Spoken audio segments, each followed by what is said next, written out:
चलिए आप सभी लोग आगे हम लोग आज पढ़ेंगे ब्लड के अगले प्रोसेस में। और अगला प्रोसेस जैसे ही हम लोग पढ़ते हैं तो उस प्रोसेस का नाम है क्लॉटिंग ऑफ ब्लड। क्या नाम है बाबू इसका? Clotting of blood.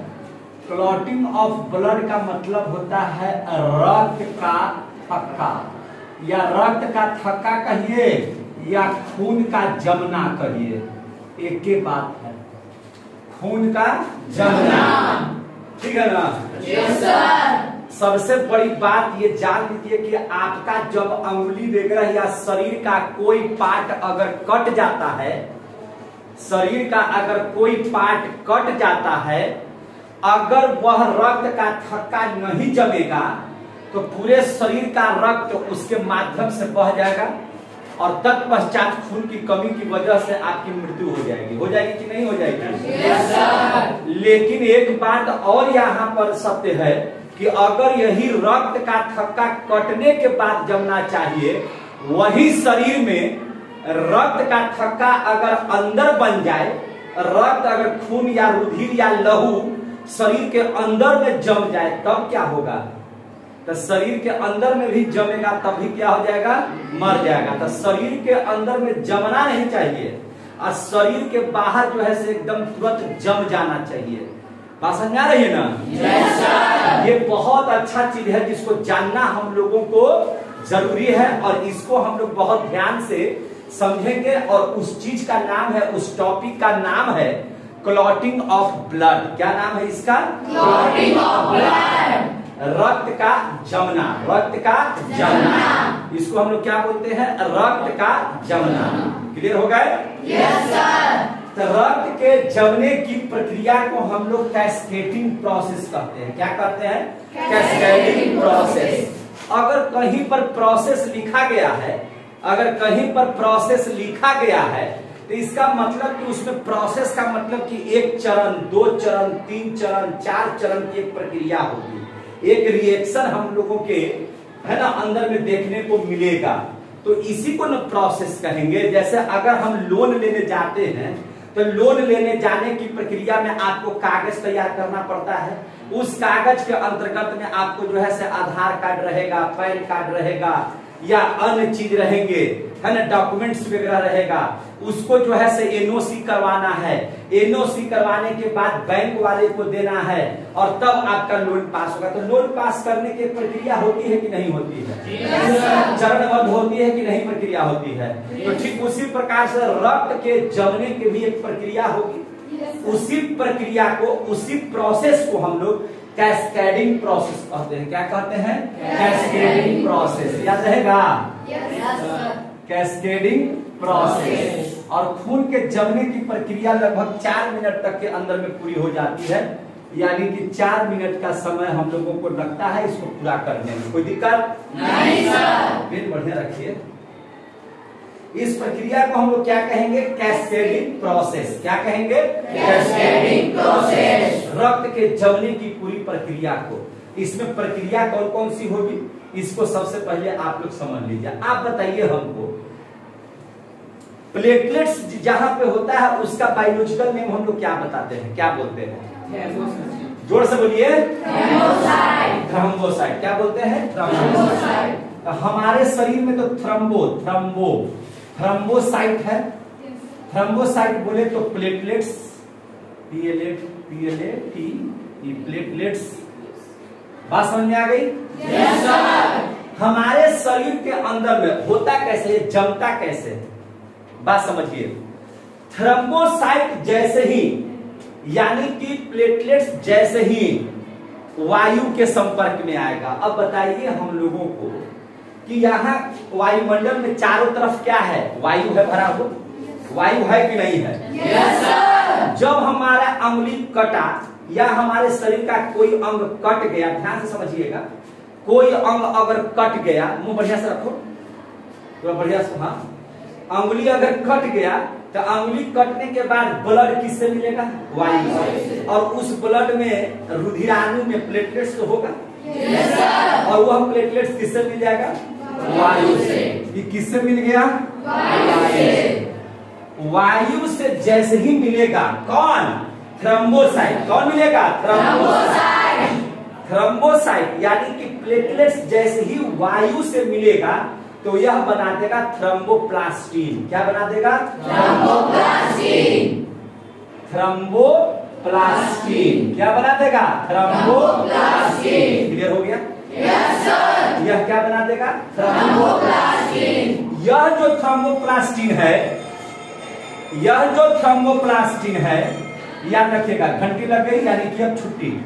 यह जो थ्रोम्बोप्लास्टिन है, हम लोगों के शरीर में कैल्शियम उपस्थित रहता है। क्या उपस्थित रहता है? कैल्शियम। कैल्शियम के साथ संपर्क कर लेता है और यही कैल्शियम सूचना देता है थ्रोम्बोप्लास्टिन को कि ब्लड जो है ना बाहर निकल रहा है, कट छट गया है, इसलिए इसको रोकने का उपाय कीजिए। थ्रोम्बोसाइट कहता है कि हमारे शरीर में एक और अन्य चीज है जो जमाने में काम करेगा, उस भूत को जगाना पड़ेगा। उस भूत को क्या करना पड़ेगा? जगाना पड़ेगा। उस भूत का नाम क्या है? प्रोथ्रोम्बिन। क्या नाम है? प्रोथ्रोम्बिन। याद रखिएगा, क्या नाम है इसका? प्रोथ्रोम्बिन। ये दोनों मिलकर के प्रोथ्रोम्बिन के पास जाते हैं और कहते हैं कि जितना जल्दी हो सके कट गया है, जमा दीजिए। क्या कर दीजिए? जमा दीजिए। ये कहता है कि अरे इसका काम है सीधा उठा, इसको उठाने का मतलब है कि समझ गया, प्रोथ्रोम्बिन समझ गया कि कहीं ना कहीं शरीर का अंग जो है से कट गया। क्या हो गया? कट गया। कोई ना कोई शरीर का अंग हमारा कटा, ब्लड रक्त वहां से बह रहा है। ये कुछ नहीं उठा, किसा में उठा और सीधे देखा कि हमको उठाया। प्रोथ्रोम्बिन जैसे ही उठेगा क्या बना देगा? थ्रोम्बिन। क्या बना देगा? थ्रोम्बिन। समझ में आ गया बात? Yes sir. प्रोथ्रोम्बिन क्या बना देगा? थ्रोम्बिन। अब याद रखिए, यही थ्रोम्बिन, यही थ्रोम्बिन फाइब्रिनोजेन नामक प्रोटीन से मिलता है। यही प्रोथ्रोम्बिन किससे मिलेगा? फाइब्रिनोजेन से। इसका उठना, आइए अपन वाले को खोजना शुरू। चला गया चांद कहां आसमां को छोड़ के। हाइब्रिडोजिन कहा कि नहीं, हम तो धरती में हैं, हम तो धरती पर हैं, हम छोड़ के तुमको कैसे जाएंगे? जिसका मुझे था इंतजार वो घड़ी आ गई आज। यानी कि थ्रोम्बिन और फाइब्रिनोजेन आपस में क्या हो गया? बड़ी दिनों के बाद हम तुमसे मिलने आए हैं, है कि नहीं? यह थ्रोम्बिन किससे मिल गया? फाइब्रिनोजेन से। जैसे ही दोनों की मुलाकात होगी, दोनों में बात होगी, दोनों में जुड़ाव होगा, ये दोनों आपस में मिल करके क्या बनाएंगे? थ्रोम्बिन और फाइब्रिनोजेन मिलकर के क्या बना देंगे? फाइब्रिन। क्या बना देंगे? फाइब्रिन। क्या बना देंगे? फाइब्रिन। समझ में आ गया? Yes sir. और फाइब्रिन कैसा? जालीदार। कैसा? जालीदार। फाइब्रिन कैसा? जालीदार। फाइब्रिन जो उठेगा, फाइब्रिन रुधिराणु, किससे? रुधिराणु। रुधिराणु में क्या है? WBC है, RBC है, प्लेटलेट्स है, इसके साथ मिल करके फाइब्रिन रुधिराणु के साथ मिल करके, फाइब्रिन रुधिराणु के साथ मिल करके, यानी कि इसके साथ मिल करके जाली टाइप की एक संरचना का निर्माण करता है फाइब्रिन। और इसी में अगर WBC RBC का तो कण न होगा जी, ये जाकर के इसमें मिल जाता है। क्या हो जाता है? मिल जाता है और पूरी जाली को जाम कर देता है और आने वाले ब्लड को क्या कर देता है? रोक देता है। आने वाले ब्लड को क्या करता है? रोक देता है। आने वाले ब्लड अगर रुक गया, इसी को कहते हैं रक्त का थक्का। इसी को क्या कहते हैं? तो इसीलिए जहां कटता है तो आप देखिएगा पपड़ी का बना रहेगा, पपड़ी, खून की पपड़ी, और उसमें देखिएगा जाली टाइप का रहेगा। यही जाली फाइब्रिन उसमें फंस जाता है। कौन? ये सब रुधिराणु। अब फंस करके बना देता है ठोस, जम जाता है। चूंकि इसको मोहब्बत है किससे? वायु से। और वायु जैसे ही आएगा वैसे ही जो है जमने की प्रक्रिया क्या हो जाएगी? शुरू हो जाएगी और रक्त का थक्का आपका बन करके तैयार हो जाएगा। 2 मिनट 3 मिनट 4 मिनट तक खुलवाने के बाद धीरे धीरे धीरे धीरे धीरे धीरे वह क्या हो जाता है, जम जाता है। और जब जम जाएगा तो शरीर के अंदर का ब्लड बहेगा? नहीं सर। शरीर के अंदर का ब्लड बहेगा? नहीं सर। इसी प्रक्रिया को चार तरह की जो प्रोसेस है, चारों प्रोसेस को ही हम लोग क्या कहते हैं, कैस्केडिंग प्रोसेस। क्लियर हो गया? Yes sir. रक्त का जमना समझ में आया? Yes sir.